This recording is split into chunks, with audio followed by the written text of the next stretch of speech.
Bonjour à tous, mardi 29 septembre, voici notre point bourse. Le marché revient un petit peu en arrière ce matin, c'est pas bien méchant, hein, 0,4-0,5%. Après les belles hausses d'hier, le CAC a pris 2,40%. Des marchés qui restent toujours tiraillés entre l'évolution de la situation sanitaire au niveau mondial et donc ses conséquences sur l'économie et l'espoir à un moment donné d'un vaccin. C'est pour ça qu'on a cette alternance de mouvements haussiers, baissiers, toujours donc sans aucune conviction, avec aucune visibilité, et donc des micro tendances, des tendances qui vont durer quelques heures au gré notamment des pressions techniques. Et on l'a vu hier hein, avec cette reprise, le gap à l'os qui met la pression sur tous ceux qui ont vendu vendredi, donc dès l'ouverture, pression sur les vendeurs à découvert, et ensuite hausse qui s'est faite d'une manière très régulière jusqu'à atteindre les 4850. Donc nous, on est toujours dans notre scénario d'évolution probable, la plupart du temps, entre 4750 et 850. Donc ça, c'est un véritable point fort de notre stratégie, ce qui nous a permis, et je vous en ai parlé en temps réel vendredi, d'acheter l'école, vous voyez, de partir de ce scénario-là, de ce plan-là, à savoir le marché ne va pas partir en vrille, le marché ne devrait pas monter beaucoup non plus, et donc on va continuer d'être hésitant. Et bien on a acheté l'école vendredi, donc des options d'achat vendredi, et puis on a profité du rebond pour en vendre des plus proches. Ça s'appelle de la vente de call spread. Alors je sais que je vous en parle régulièrement. Peut-être que certains, ça ne les intéresse pas, mais vous avez tort. Parce qu'il faut aller dans cette direction-là. Il y a beaucoup d'argent à gagner dans des conditions avec un stress beaucoup moins important que quand on travaille du futur en directionnel. Alors ça ne veut pas dire qu'on ne peut pas de futur, hein, pas du tout. Bien au contraire. Moi ce matin j'ai pris des positions. Mais ça permet d'aborder les marchés d'une manière complètement différente. Donc il faut s'y intéresser. Là, en termes d'intraday pur, on peut considérer que tant qu'on évolue au-dessus de 4750, 4795, 4800, les probabilités de rebondir restent correctes. D'ailleurs, bon, ce matin, on pouvait tenter d'une manière agressive un petit achat. C'est ce qu'on disait dans notre salle des marchés, là, sur 4810, possibilité d'acheter, mais pas pour jouer 4850 direct, pour plutôt scalper. D'ailleurs, l'écart de scalp, il a déjà pu être fait, puisqu'on a eu un rebond de 25 points. Alors, ça ne veut pas dire qu'on a capté forcément les 25 points, mais en tout cas, il y a eu le rebond, ce qui a permis d'alléger, de solder pour recommencer éventuellement vers 4810. Donc en faisant preuve de dynamisme. Comprenez bien une chose, hein, on ne privilégiait pas un directionnel marqué. Alors oui, il y a un biais baissier depuis qu'on a cassé les 4850. Nous, on joue les deux sens. Donc l'achat possible sur 810, j'en parlais, la vente possible vers 850 aussi. 850 pour viser 830, 810 par exemple. On ne peut pas faire l'impasse sur un retracement plus marqué qui nous ramènerait par exemple vers 730, 50. Hein. Ça tient à très peu de choses, donc bon, il faut être capable de se projeter. Les niveaux d'infirmation, eux, correspondent à pas grand-chose. Hein. Les stops, il ne faut pas insister, il ne faut pas aller jusqu'au stop, justement, du fait de l'absence de tendance, ça n'a absolument aucun intérêt. Donc il faut bouger.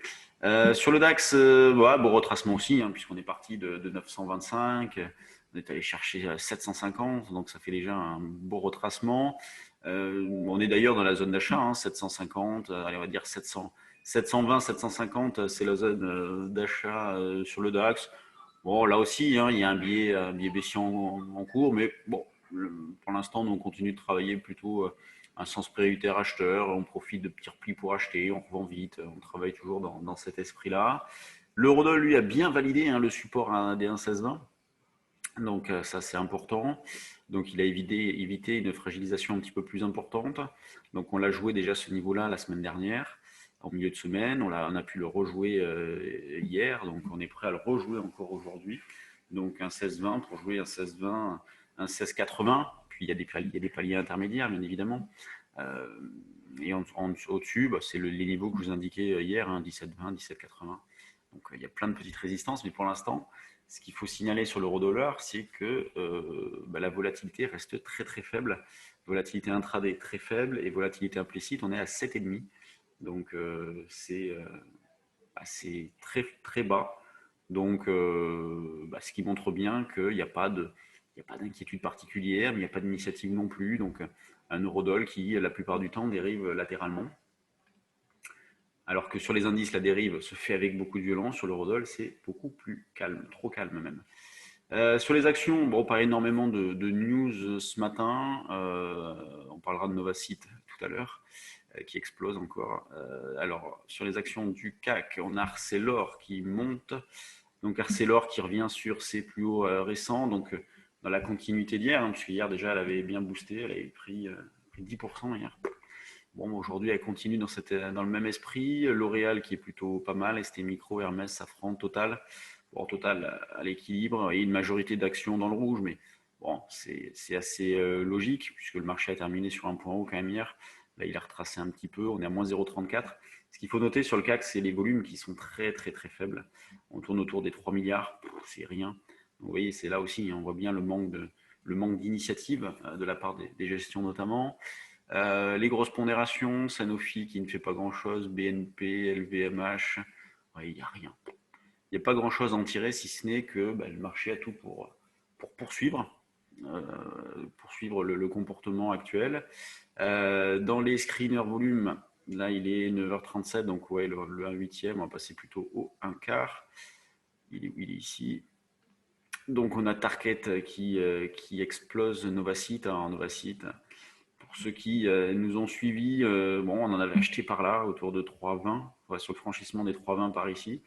Alors c'est terrible, hein, parce que bon, à un moment donné, elle ne veut pas y aller, on se pose la question de sortir, on sort, et puis derrière, elle explose. Bon, en même temps, c'est des dossiers très particuliers, ça. Donc, ils ont signé un accord avec le ministère de Santé anglais, je crois, quelque chose comme ça.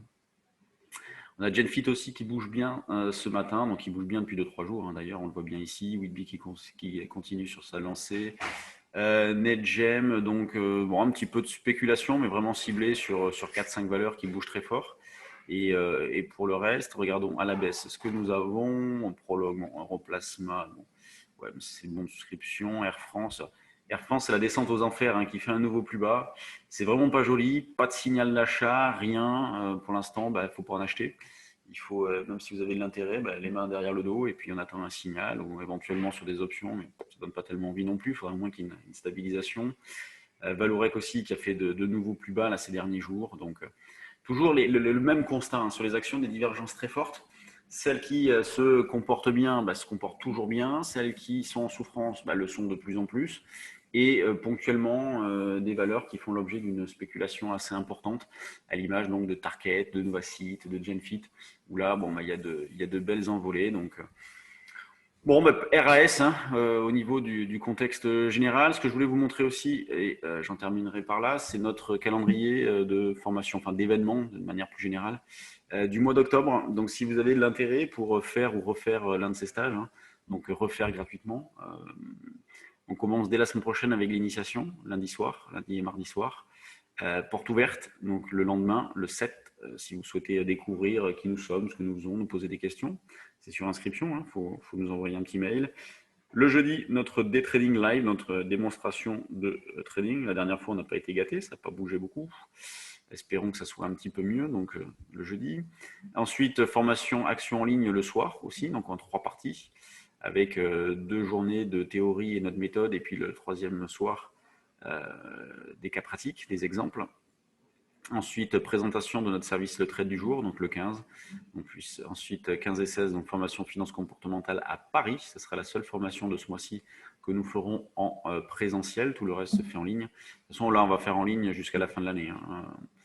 Vous aurez la possibilité de le faire ou le refaire en présentiel si vous le souhaitez, à l'image de ce qu'on a fait en septembre, donc dans un amphi à Paris. Mais là, les prochains événements vont se faire en ligne. C'est quand même plus simple. Formation future, formation option, donc grosse semaine, la semaine du 19. Et on terminera le mois par notre formation sur le Forex. Voilà, vous savez tout. Je vous laisse, bonne séance, et puis on se retrouve demain. Salut!